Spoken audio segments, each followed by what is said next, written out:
प्रत्येक प्रवासाला एक अर्थ असतो. कधी फक्त फिरायला निघतो आणि कधी स्वतःला शोधायला. प्रत्येक गड, प्रत्येक दगड आणि प्रत्येक वाट एक कहाणी सांगते.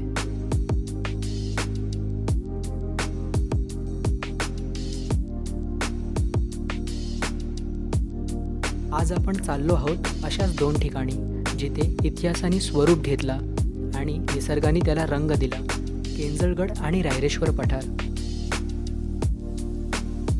पुण्याहून साधारण 90 किलोमीटर अंतरावर भोर मार्गे जाणारा हा प्रवास सह्याद्रीच्या कुशीत शिरवतो. हर हर महादेव मित्रांनो. तर आता आम्ही आलो आहे भोरच्या थोडं पुढे आणि अजून पण 20 मिनिटाचा रस्ता बाकी आहे. आणि मी तुम्हाला हे सजेस्ट करणार की प्लीज जेव्हा तुम्ही येणार ना इथे कुठल्या अनएक्सप्लोर्ड फोर्टला किंवा खूप आत आहे फोर्ट, तर तुम्ही स्वतःची व्हेकल घेऊन या, कार किंवा बाईक.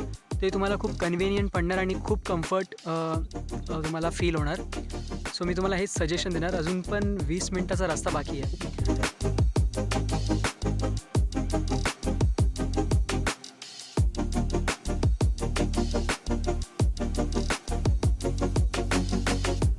जर तुम्ही मुंबईहून येत असाल तर साधारण 200 किलोमीटरचा प्रवास, आणि तोही इतका रम्य की प्रत्येक वळणावर डोंगर तुम्हाला थांबायला भाग पाडतील.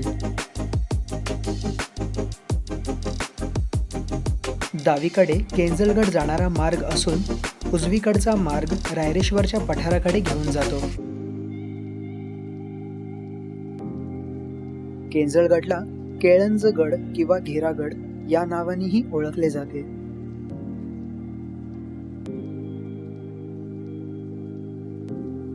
नऊ 50ला आम्ही ट्रेक चालू करतोय.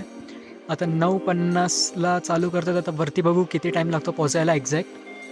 तर मित्रांनो, जेव्हा तुम्ही त्या पाळणा क्रॉस करणार आणि एंटर करणार तेव्हा तिकडून या वरच्या साईडला जायचं आहे. वरच्या साईडला, खालच्या साईडला नाही जायचं, वरच्या साईडला जायचं आहे. इथून समोर पण पायवाट जाते, बट या पायवाटीकडे न जाता वरच्या साईडला जायचं आहे.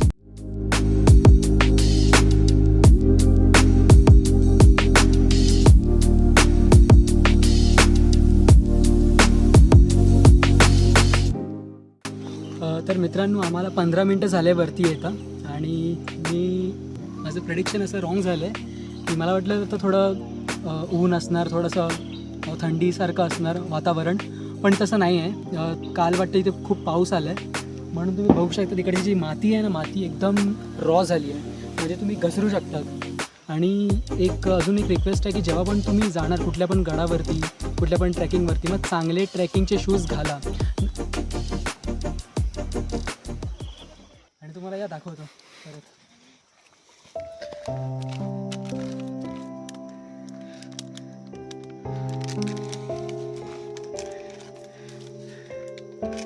आजचा हा चढाईचा प्रवास थोडा वेगळा होता.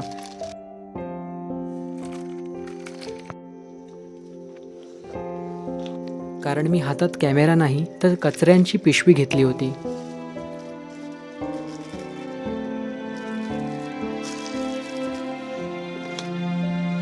केंजळगड चढताना लक्षात आलं, इतिहासाला जपणारी ही माती आज आपल्या दुर्लक्षाने त्रस्त आहे.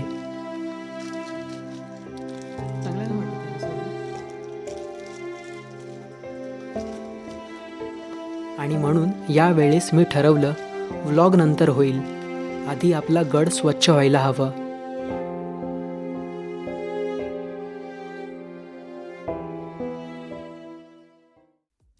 चढताना मला दिसल्या त्या रिबिन जणू ते मार्गदर्शक आहेत. आणि हे रिबिन तुम्हाला प्रत्येक गडाच्या पायवाटीवर सापडतील. केंजळगड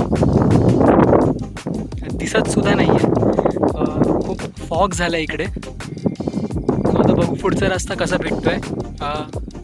खालच्या गावकऱ्यांनी पण सांगितलं की रस्ता खूप इझी आहे, बट आतापर्यंत पण आम्हाला वाटलं आहे, बट पुढे जाऊन असं वाटतं आहे की थोडं अवघड पडणार आहे. तसं अवघड तर नाही आहे, बट बघू.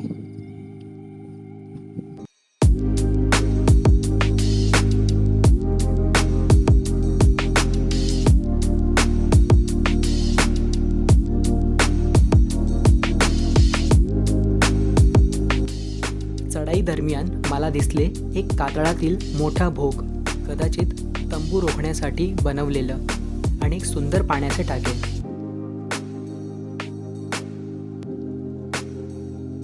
खालून बघताना गडाचा आकार इतका सुंदर दिसतो, असं वाटतं की सह्याद्रीने मुकुट घातला आहे.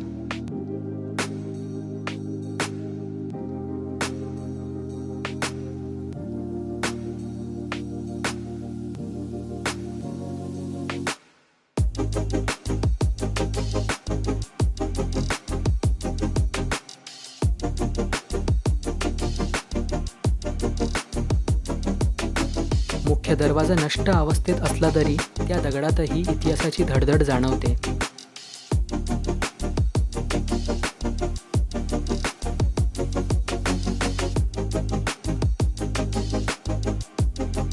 ही होती आपल्या पूर्वजांची जमीन, त्यांच्या शौर्याची शपथ असलेली भिंत.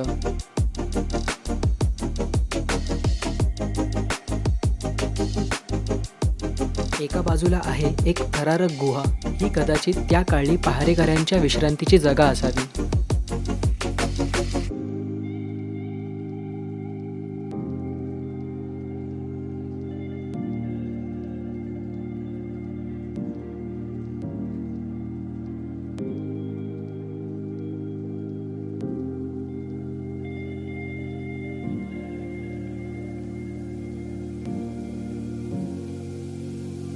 तर मित्रांनो, आम्हाला 35-40 मिनटं झाले वरती यायला इकडे. त्या शेडींच्या मार्गाच्या इथे आलो आहे आम्ही.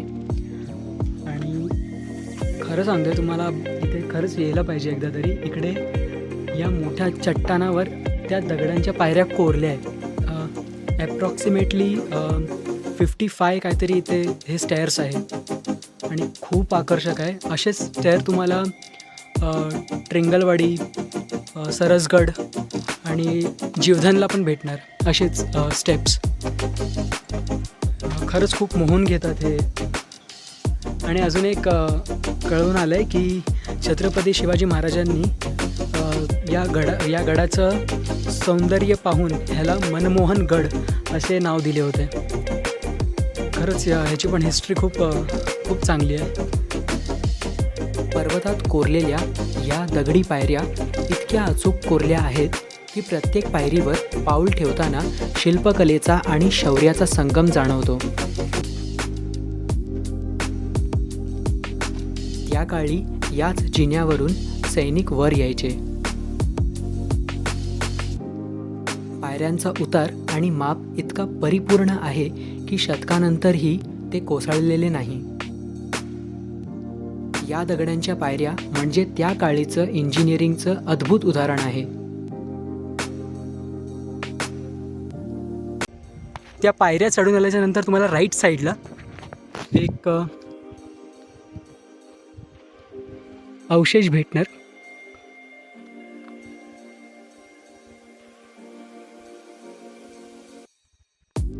आणि मंदिराचं वाटतं काम चालू आहे इथे. तिकडे अजून एक मंदिर आहे, मला दाखवतो.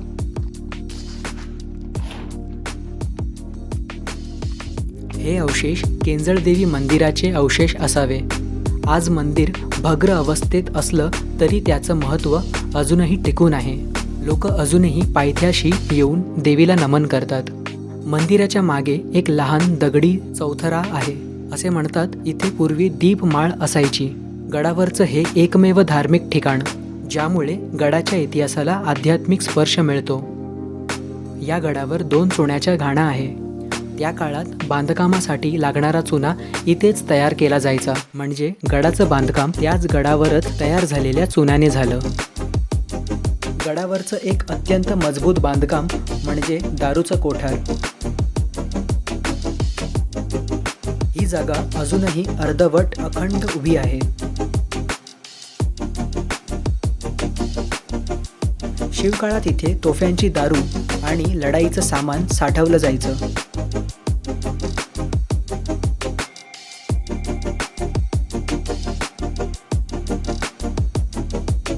केंजळगड हा किल्ला 12व्या शतकात पन्हाळ्याचे भोज राजा किंवा भोज द्वितीय यांनी बांधल्याचा उल्लेख आढळतो. यानंतर हा किल्ला बिजापूरच्या आदिलशाहींच्या ताब्यात गेला नंतर 24 एप्रिल 1674 रोजी छत्रपती शिवाजी महाराजांनी आदिलशाहीच्या ताब्यातून हा किल्ला जिंकून घेतला.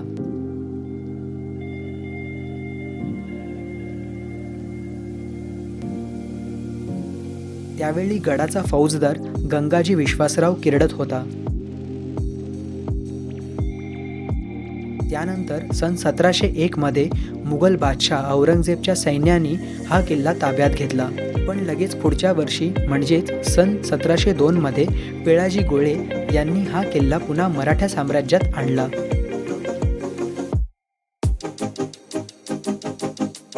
शेवटी 26 मार्च 1818 रोजी ब्रिटिश जनरल फ्रिट्झरल यांनी पाठवलेल्या तुकडींनी हा किल्ला जिंकून घेतला.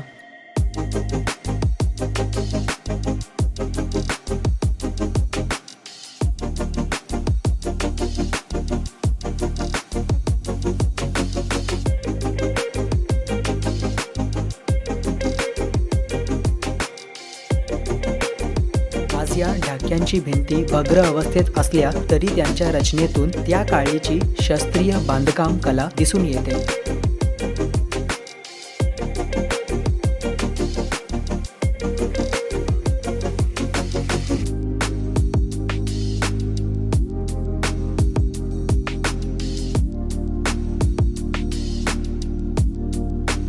थोडं पुढे चाललो आणि दिसलं एक पाण्याचं टाकं. काळ्या दगड्यात कोरलेलं, नेहमी पाणी भरलेलं असं हे टाकं आजही स्वच्छ आहे.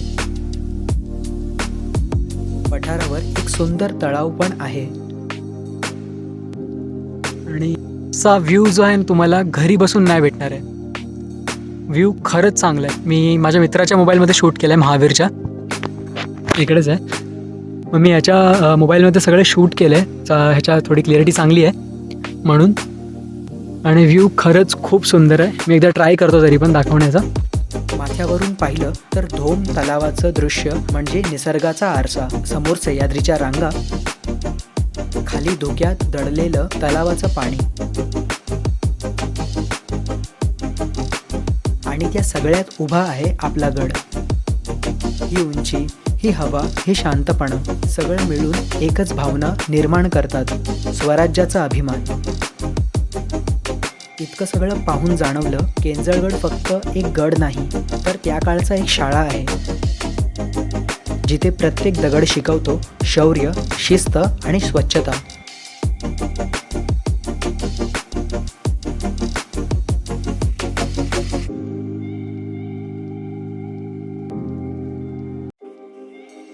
केंजळगड उतरल्यावर फक्त 15 मिनिटाच्या अंतरावर आहे रायरेश्वर पठार.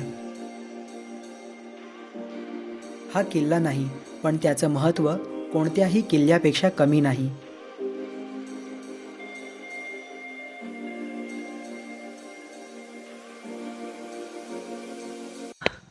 तर मित्रांनो, आता आम्ही आलोय रायरेश्वरच्या पायऱ्याच्या इथे. फक्त 15 मिनिटाचा ट्रॅक आहे आणि मागे राहिला आपला केंजळगड. तिकडून आता आपण आलोय. खूप सुंदर दिसतोय. या साईडला रोहिड आहे आणि मागच्या साईडला चंदनवंदन. इथून दिसत नसणार बट या साईडला चंदनवंदन आहे. तिथे पांडवगड आहे आणि अजून त्या साईडला एक कमळगड आहे. सो आता आम्ही या ट्रॅकला सुरुवात करूया. रायरेश्वरचा उल्लेख सन 1645 मध्ये पहिल्यांदा सापडतो, जेव्हा शिवाजी महाराज फक्त 15 वर्षाचे होते. आता आम्ही चढायला घेतलंच आहे. अजून 5 मिनटंच झाले चढायला आणि खूप वेल मेंटेन पायऱ्या आहेत. एकदम चांगल्या पायऱ्या आहेत वरपर्यंत. मग एकदम आरामात कोण पण येऊ शकतो इथे रायरेश्वरच्या पठारावर. थकण्याचं काहीच रिझन नाही आहे.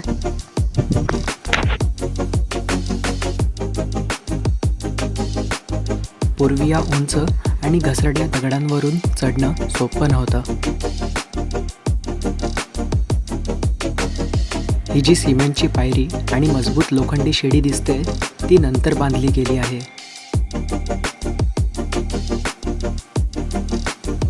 आजही तुम्ही लोखंडी रॉडची शिडी पाहू शकतात, ज्यावरून आधी लोक या गडावर यायचे.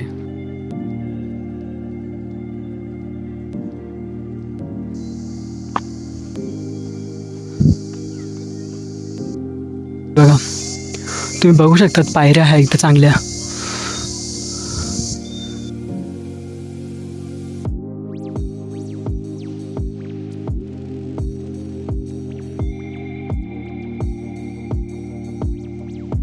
मला इथे पण पायऱ्या बघायला भेटतात आहे. ती दगडातच कोरलेली आहे.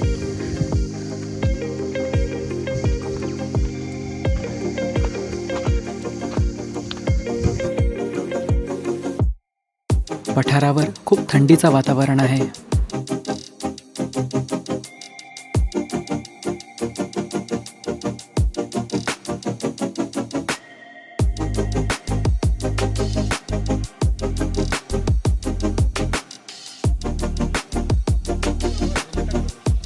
पठारावर पोचल्यावर प्रथम दिसतं रायरेश्वर तलाव.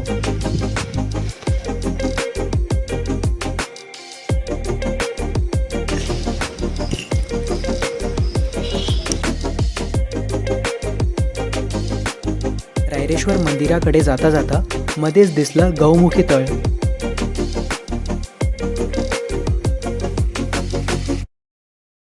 नंदीच्या तोंडातून वाहणारं स्वच्छ पाणी.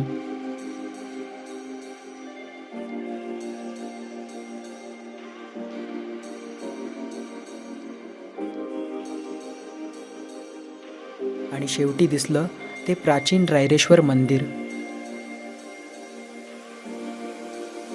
हीच ती भूमी जिथून हिंदवी स्वराज्य या संकल्पनेचा जन्म झाला. याच मंदिरात बाळ शिवाजी महाराजांनी आपल्या मावळ्यांसह स्वराज्य स्थापनेची शपथ घेतली होती. मंदिरात अंधार होता म्हणून शूट करता आलं नाही, पण त्या अंधारातही प्रकाश होता महाराजांच्या संकल्पनेचा.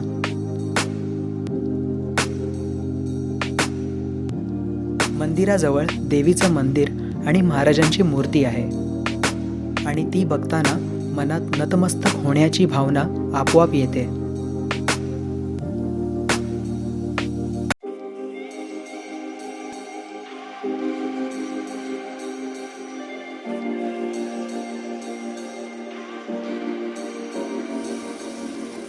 मंदिरातून साधारण 30 ते 40 मिनिटं पुढे गेल्यावर आपण पोहोचतो 7 रंगाच्या मातीकडे. येथे मिळतात पृथ्वीचे 7 नैसर्गिक रंग. ती 7 रंगाची माती बघायला आपल्याला खूप आत जायला पडत आहे. त्या मंदिराच्या इथून लगभग अर्धा तासाचा रस्ता असणार आहे ते. आणि अजून आत आहे वाटतं, रस्ता पण सापडत नाही. सो तुम्ही बघत असणार तिथून चालत येतं ते माणसं सगळ्या त्या खांबाच्या अलीकडेच आहे. त्या साईडला जायचं आपल्याला. लाल, पिवळा, काळा, हिरवा, जांभळा, तपकिरी आणि केसरी हे रंग नैसर्गिक खनिजामुळे तयार झाले आहेत.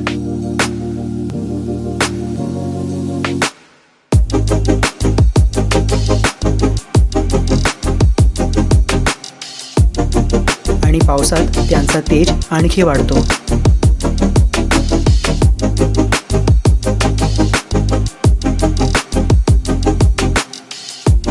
त्यानंतर आम्ही निघालो पांडव लेणीकडे. मंदिराकडून साधारण 25 मिनिटं लागतात. मित्रांनो, पाऊस खूप जोरात आला होता वरती. खूप अनएक्सपेक्टेड होता, कारण दिवाळी पण गेली आहे तरी पण आता पाऊस आणि काहीच नाही दिसत होतं. म्हणून मी त्या 7 रंगाच्या मातीच्या इथे पण काही व्हिडिओ काढू नाही शकलो जास्त. तिथे आधीच कोणीतरी कलेक्ट करून ठेवली होती, तिथेच व्हिडिओ काढला मी एक. हो, आता आम्ही आता पांडव लेणीकडे पोचू लवकर. तुम्हाला जसं सांगितलं मी की खूप धुकं होतं, ते आता पण आहे. तुम्ही काहीच नाही बघू शकतात तसं, कारण आम्हाला पण इथे काहीच नाही दिसत आहे. आणि एका गावकऱ्यांनी इथे सांगितलं की या लाईटीच्या खांबाच्या इथून, होप तुम्हाला दिसतंय लाईटीचा खांब इथे, हा मग यालाच पकडून पुढे पुढे जावा. ही पांडव लेणी इथेच आहे, तुम्हाला याच डायरेक्शनमध्ये भेटणार. मग आम्ही तिकडे आता कूच करतोय. बाकी इथे काहीच नाही दिसत.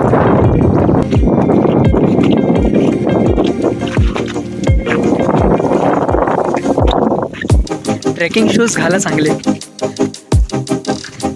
तर फायनली मित्रांनो, मी पांडव लेणीच्या इथे पोचलो आहे आणि 3%च बॅटरी उरली आहे. मला लगेच हे आवरून परत खाली पण जायचं आणि तिथून 2 तासाचं ट्रॅव्हलिंग परत आहे पुण्याकडे. मग ॲक्च्युली आतमध्ये नाही एवढा रस्ता, बट खूप सुंदर कार्विंग केली आहे. आणि पाऊस काळात वाटतं इथे पाणी जमा झालं. मी प्रॉपर तुम्हाला सगळे शूट करून तुम्हाला दाखवतो. खूप चांगलं आहे. डोंगराच्या गर्भात दडलेली ही गुहा जणू काळाच्या ओघात हरवलेल्या इतिहासाची साक्ष देत उभी आहे. या शांततेत उभं राहिलं की जणू हजारो वर्षाचा इतिहास कानात काहीतरी सांगून जातो. आजचा प्रवास संपला, पण मनात एक विचार राहिला. गड, पठार, तळ, मंदिर हे सगळं आपलं आहे. प्रवास म्हणजे फक्त ट्रेक नाही, तो एक वचन आहे आपल्या संस्कृतीला, निसर्गाला आणि इतिहासाला जपण्याचं.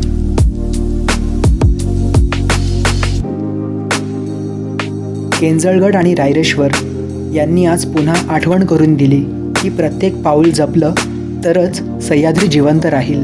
पुढच्या वेळेस गडावर जा, कचरा उचलून आणा आणि एक छोटं वचन घ्या. मी सह्याद्रीचा प्रवासी नाही, मी त्याचा रखवालदार आहे. मी अनिकेत आणि हा माझा प्रवास. पुढच्या भागात भेटू आणखी एका इतिहासाच्या पानावर.